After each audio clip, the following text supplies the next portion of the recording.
UP में उपचुनाव में इस बार अखिलेश और सीएम योगी की जंग काफी दिलचस्प है, लेकिन मुकाबला मिनी विधानसभा चुनाव जैसा हो गया है। एक एक सीट जीतने की होड़ मची है। समाजवादी पार्टी और बीजेपी में सीधी टक्कर है, पर लड़ाई में बीएसपी, आजाद समाज पार्टी और एआईएमआईएम भी है। इनकी वजह से कहीं बीजेपी का तो कहीं समाजवादी पार्टी का समीकरण बिगड़ चुका है। उपचुनाव के बहाने सभी राजनीतिक दल अपना दमखम दिखाने को बेकरार हैं। यूपी में विधानसभा की 9 सीटों पर चुनाव हो रहे हैं।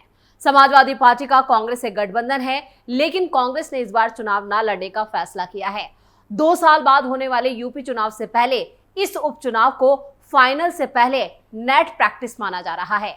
तो कैसे इस चुनाव में सीएम योगी ने पलट दी है बाजी, आपको विस्तार से बताएंगे अपनी इस स्टोरी में। नमस्कार, आप सभी का बहुत बहुत स्वागत है।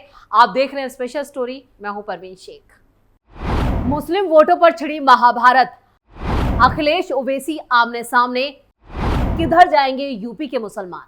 अखिलेश और ओवैसी का रिश्ता शुरुआत से ही ठीक नहीं रहा।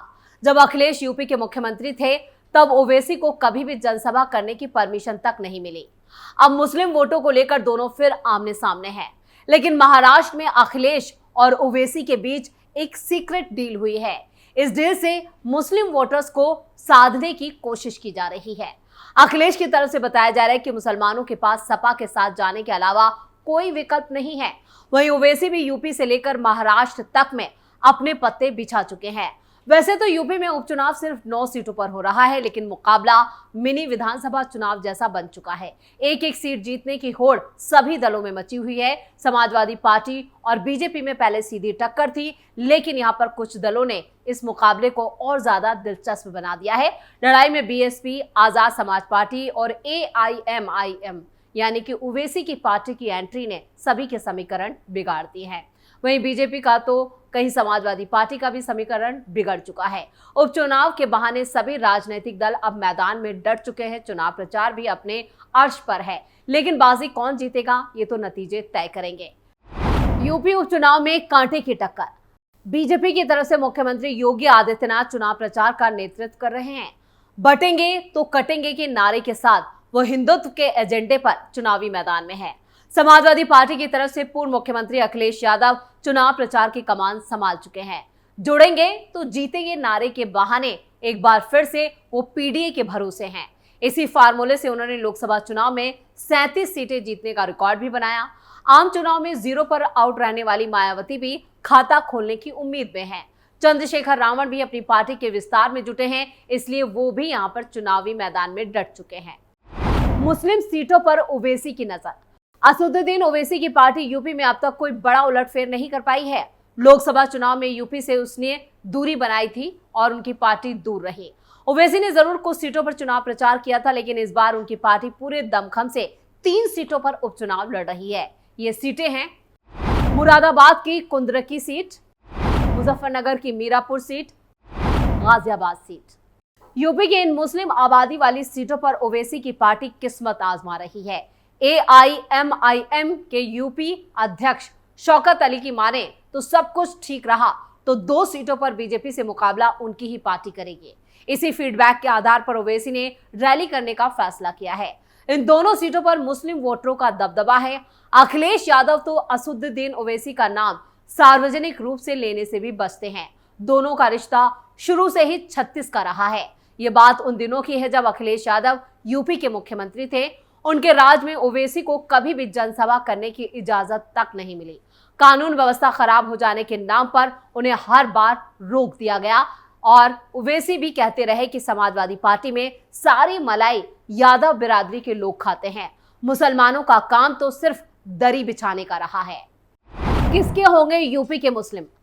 असदुद्दीन ओवैसी के आने से नुकसान अखिलेश यादव का है। वो सबसे पहले मीरापुर में प्रचार करेंगे, फिर कुंद्रकी में रैली करेंगे।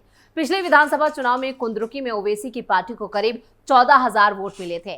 सोमवार को ही अखिलेश यादव ने यहां एक बड़ी चुनावी सभा भी की है। अब बारी ओवैसी की है। कुंद्रकी से ओवैसी का संबंध पुराना है। समाजवादी पार्टी के मुसलमानों में तुर्क वोटरों पर भरोसा है, तो ओवैसी की नजर मुस्लिम चौधरी वोट पर है। उनके आने से मुस्लिम वोटों में बंटवारे का खतरा बढ़ चुका है। कुंद्रकी में 65% मुसलमान वोटर हैं। मेरठ के मेयर के चुनाव में ओवैसी की पार्टी समाजवादी पार्टी से आगे रही थी। चुनाव में कब क्या समीकरण बन जाए इसकी कोई गारंटी नहीं है। सोशल इंजीनियरिंग पर योगी का जोर, बीजेपी के प्लान से विपक्ष होगा चारों खाने चित। लोकसभा चुनाव 2024 से सबक लेते हुए भारतीय जनता पार्टी ने अपने स्वरूप और कार्यप्रणाली यानी कि जो रणनीति है उसमें पूरी तरह से बदलाव लाया है। ऐसे में संगठनात्मक चुनाव को हर स्तर पर अलग अलग रूप देने की कोशिश की गई है। बीजेपी संगठन में बूथ से लेकर प्रदेश स्तर तक कमेटियों में सोशल इंजीनियरिंग पर ज्यादा जोर दिया जा रहा है। समितियों में सभी जाति वर्गों को शामिल किया जा रहा है। क्षेत्र में जिस जाति की संख्या ज्यादा होगी उसी जाति को प्रमुखता दी जाएगी। यूपी चुनाव 2027 से पहले बीजेपी अपनी रणनीति से विरोधियों को मात देने की तैयारी कर चुकी है। संगठन चुनाव के लिए शनिवार को शुरू हुई जिला स्तरीय कार्यशालाओं में भी चुनाव अधिकारियों को जिम्मेदारी सौंपने के साथ ही सोशल इंजीनियरिंग का मंत्र भी फूंक दिया गया। दरअसल बीजेपी प्रदेश में समाजवादी पार्टी के पिछड़ा दलित अल्पसंख्यक समीकरण को जमीन पर काटने की तैयारी है। इसलिए इलाके पर इन वर्ग से नेतृत्व निकालकर अलग राजनीतिक दांव चलने की तैयारी में है योगी सरकार। नए साल में नए अध्यक्ष, बीजेपी संगठन की चुनाव प्रक्रिया शुरू हो चुकी है। राष्ट्रीय और प्रदेश के चुनाव अधिकारी पहले ही घोषित किए जा चुके हैं। प्रदेश स्तरीय कार्यशाला भी हो चुकी है। जिलों के लिए चुनाव अधिकारी और सह चुनाव अधिकारी भी बना दिए गए हैं। इनके लिए कार्यशाला शुक्रवार को हुई और प्रदेश के 60% जिलों में कार्यशालाएं शुक्रवार को ही हो गई। बाकी भी शनिवार तक की यहाँ पर पूरी कर दी गई। जिलों के लिए घोषित चुनाव अधिकारी अब मंडल और बूथ स्तर पर चुनाव के लिए अधिकारी नामित करेंगे। उनकी देखरेख में मंडल और बूथ अध्यक्ष भी चुने जाएंगे। इसके बाद जिला अध्यक्ष और फिर प्रदेश अध्यक्ष के चुनाव होंगे। जिला अध्यक्षों का चुनाव करीब 2 महीने में पूरा होने की उम्मीद है और इस तरह से बीजेपी को नए साल में नए प्रदेश अध्यक्ष मिल जाएंगे। ऐसी होगी सोशल इंजीनियरिंग। बूथ, मंडल और जिला स्तर पर चुने गए अध्यक्ष अपनी कार्यकारिणी का चयन करेंगे। चुनाव अधिकारियों और पार्टी पदाधिकारियों को सोशल इंजीनियरिंग की थ्योरी भी समझाई गई है। कहा यह भी जा रहा है कि बूथ, मंडल और जिले में पहले अपने सक्रिय कार्यकर्ताओं की लिस्ट तैयार करनी है। उनमें से ही अध्यक्ष और कार्यकारिणी का सिलेक्शन किया जाना है।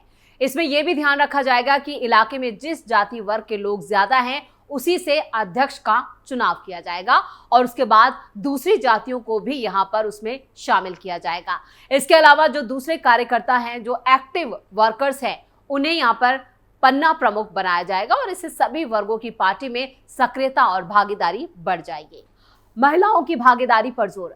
इस बार बीजेपी ने संगठन में 33% महिलाओं को भागीदारी देने की भी योजना बनाई है।